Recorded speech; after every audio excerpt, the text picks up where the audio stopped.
हवा, एक ऐसी ताकत जिसे हम महसूस तो कर सकते हैं पर देख नहीं सकते। जरा सोचिए, क्या इसी अनदेखी ताकत से हमारे शहरों को रोशन किया जा सकता है? यही तो वादा है पवन ऊर्जा का, एक बिल्कुल साफ सुथरे भविष्य का सपना। लेकिन हर सपने के पीछे एक हकीकत भी छिपी होती है जो थोड़ी सी उलझी हुई है। तो चलिए आज इसी दुविधा की परतों को खोलते हैं। अच्छा, जब भी पवन ऊर्जा की बात होती है तो दिमाग में एक बड़ी अच्छी तस्वीर बनती है ना? साफ हरी भरी दुनिया वाली, और ये है भी स्वच्छ, ताकतवर भी है। तो फिर सवाल ये उठता है कि भाई हम पूरी तरह से इसी पर क्यों नहीं टिक जाते? मुश्किल क्या है? बस यहीं पर कहानी में एक मजेदार मोड़ आता है, और आज हम उसी मोड़ को समझने वाले हैं। तो सबसे पहले ये समझते हैं कि ये सब काम करता कैसे है। मतलब हवा जैसी एक अदृश्य चीज को उस बिजली में कैसे बदल दिया जाता है जो हमारे सारे गैजेट्स चलाती है, हमारे घरों को रोशन करती है। इसके पीछे जो साइंस और इंजीनियरिंग है ना, वो सच में कमाल की है। देखिए, इसका जो मूल सिद्धांत है वो हैरान करने वाला सीधा है। सीधी सी बात है, चलती हुई हवा में होती है काइनेटिक एनर्जी, और बड़ी बड़ी पवन चक्कियां, जिन्हें हम टरबाइन कहते हैं, बस इसी एनर्जी को पकड़ने के लिए बनाई गई हैं। हवा इनके ब्लेड्स को घुमाती है, उससे एक जनरेटर चलता है और बिजली बन जाती है। कह सकते हैं कि यह हमारी सदियों पुरानी पवन चक्की का ही एक सुपर हाईटेक वर्जन है। तो ठीक है, अब बात करते हैं उस वादे की जो पवन ऊर्जा करती है। आखिर इसमें ऐसा क्या खास है कि दुनिया भर की सरकारें और कंपनियां इसमें अरबों खरबों का निवेश कर रही हैं? वजहें काफी जबरदस्त हैं। और पता है सबसे अच्छी बात क्या है? ये सारे फायदे एक दूसरे से जुड़े हुए हैं।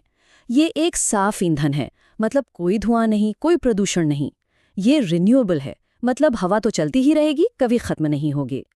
और क्योंकि ईंधन यानी हवा मुफ्त है, तो लंबे समय में ये जेब पर भी भारी नहीं पड़ती। और तो और, ये किसी भी देश को ऊर्जा के लिए आत्मनिर्भर बना सकती है। और अब एक ऐसा आंकड़ा जो सब कुछ कह देता है, 0, शून्य। जब एक विंड टरबाइन चल रही होती है तो उससे 0 ग्रीन हाउस गैसें निकलती हैं। आज जब हम क्लाइमेट चेंज की इतनी बात कर रहे हैं तो ये पवन ऊर्जा का शायद सबसे बड़ा और सबसे शक्तिशाली तर्क है। और पैसों की बात करें तो हाँ, ये सच है कि शुरुआत में टरबाइन लगाने में काफी खर्चा आता है, लेकिन एक बार वो लग गई और घूमने लगी तो उसे चलाने का खर्चा बहुत कम होता है। आखिर हवा का कोई बिल तो नहीं आता, है ना? और यही बात इसे भविष्य के लिए एक बेहतरीन इन्वेस्टमेंट बनाती है। लेकिन जैसा कि हमने शुरू में कहा था, कहानी हमेशा इतनी सीधी नहीं होती। हर चमकती चीज सोना नहीं होती और कोई भी टेक्नोलॉजी परफेक्ट नहीं है। तो अब वक्त है सिक्के का दूसरा पहलू देखने का, उन चुनौतियों को समझने का जो पवन ऊर्जा की राह में खड़ी हैं। और यहीं पर पवन ऊर्जा की असली दुविधा हमारे सामने आती है। आप देखिए, हर फायदे के सामने एक चुनौती खड़ी है। एक तरफ ये साफ है तो दूसरी तरफ भरोसेमंद नहीं। चलाने का खर्च कम है तो लगाने का बहुत ज्यादा।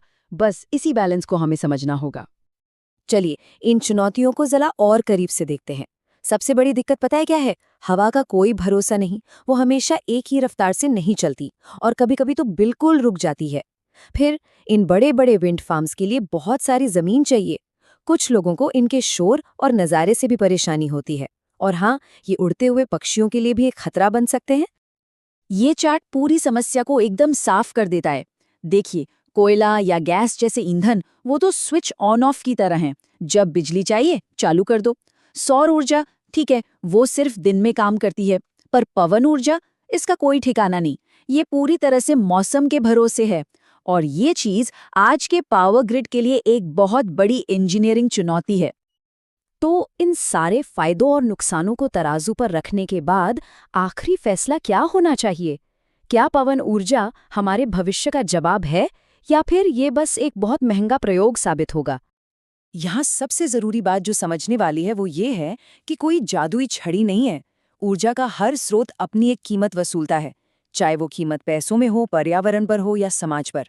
कोयला हमारे प्लैनेट को गर्म करता है, सोलर पावर रात में काम नहीं करती और पवन ऊर्जा भरोसेमंद नहीं है। तो चुनाव सही और गलत के बीच का है ही नहीं। चुनाव है अलग अलग तरह के समझौतों के बीच। और अंत में ये सवाल सिर्फ वैज्ञानिकों या इंजीनियरों के लिए नहीं है, ये हम सबके लिए है। एक साफ सुथरे भविष्य के लिए आखिर क्या कीमत चुकाने को तैयार हैं हम? क्या हम अपने आसपास इन विशाल टरबाइनों को देखने के लिए तैयार हैं? क्या हम इस टेक्नोलॉजी में और पैसा लगाने के लिए तैयार हैं ताकि ये और भरोसेमंद बन सके? यही वो आधुनिक दुविधा है जिसका जवाब शायद भविष्य की किताबों में लिखा जाना अभी बाकी है।